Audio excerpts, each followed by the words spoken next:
काय सांगणार? आणि ओबीसीचं आरक्षणाला धक्का लागायचा संबंध काय? संबंध असता तर ठीक आहे, आम्ही पण मान्य केलं असतं की ओबीसीला धक्का लागतोय. तुम्हाला कधी दिलं? 1967ला. त्यानंतर कधी दिलं? तुम्हाला 94ला, 1994ला. त्यानंतर तुम्हाला 2012पर्यंत दिलं गेलं. म्हणजे जशा जशा जाती त्यांना घालाव्याशा वाटल्या तशा तशा ते ओबीसी आरक्षणात घालत राहिले. तुम्हाला आत्ता दिलं. आमच्या नोंदी कधीच्या आहेत? 1881. ओबीसी तर आम्ही का तुम्ही? तुमच्यामुळं आम्हाला धक्का लागला आहे. तुम्ही आमचं खाल्लंय आत्तापर्यंत. रान आमचं आहे, फक्त माहीत नव्हतं आम्हाला कुठे ती. आत्ताच सापडलंय आम्हाला. ते तुम्ही खात होता, आम्ही नाही खाल्लं तुमचं. धक्का फक्का तर सोडून दे. तुमच्यामुळं आमच्या जवळपास 8-9 पिढ्या मागं गेल्या. आम्हाला कळलंय आहे ना माया. आम्ही केली माया. जाऊ दे भाऊ, कोणाचे कोणा लेकरं बाळा खात्यात खाऊ दे. पण आमचे आत्ता डोळे उघडलेत. आमच्या लेकरा बाळाला खायला द्यायच्या वेळेस वेळ आली. आमचा असून आम्ही मागितल्यावर किती विरोध झाला. आत्ताशी आमचे डोळे उघडलेत आता. त्यावेळेस आम्ही म्हणायचं जाऊ दे, कुणातरी लेकरा बाळाचं कल्याण होतं ना, अजिबात विरोध करायचा नाही. 1954च्या JRला विरोध केला मराठ्यांनी. कधी मोर्चा काढला, कधी रास्ता रोको केला. 1967ला 2012पर्यंत दिलं. मराठ्यांनी कधी विरोध केला की तुम्ही अजिबात आरक्षण द्यायचं नाही? आमची नीती साफ आहे. कुणातरी लेकरा बाळाचं कल्याण होतं ना, होऊ द्या. पण आज आमचा असून सुद्धा आम्हाला तपास लागला की आमच्या 1881 पासून मराठ्यांच्या नोंदी आता कुणबीतल्या ओबीसी आरक्षणातल्या. म्हणजे जसं की 7-12 सापडतोय. म्हणजे तुमच्या नावावरचा 7-12 किती आहे? 3 एकरचा. आमच्या नावावर किती आहे? 3 एकरचा.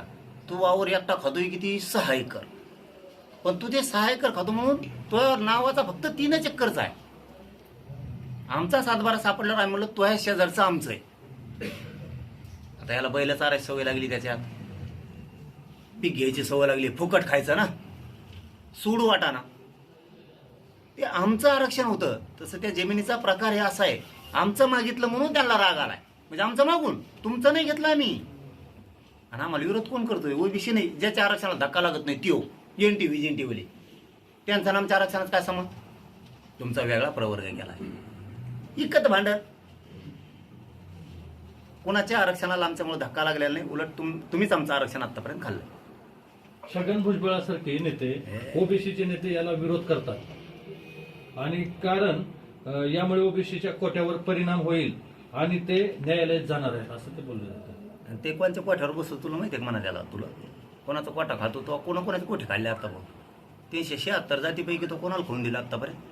का बोलायला जमत नाही का ओबीसींना? हे सुद्धा आम्हीच बोलावं. ओबीसींच्या बद्दलचा विषय तो जसं सांगतो की आमचा कोठा कमी झाला आणि कोठा खाल्ला, सगळं तूच खाल्ला. तुलाच कळायला पाहिजे आणि ओबीसीनं बोललं पाहिजे. आरक्षणाच्या माध्यमातून ओबीसीच्या 376 जातीच्या नावाखाली तुम्ही दोघा ठिकाणीच आरक्षण खाल्लंय. कोणत्या कोळ्याला, सुताराला, लोहाराला, सोनाराला कुणाला मिळालं? कोणत्या तांबुळीला खाऊन दिलं यांनी? बाकी कोणी खाल्लं? यांनी सगळं वरबडलं ओबीसीच्या नावाखाली. ओबीसीनं बोललं पाहिजे जसा बंजारा बोलतोय आता. आमचं आरक्षण तुम्ही खाल्लं. आत्ताशी बंजारा सावध झालाय पूर्ण. लेकरा बाळांना त्यांच्या वाटोळं झाल्यावर हे 376 जातीची हेच दुखणं आहे. यांनी खाल्लंय आणि बोंबलं ते आम्हाला.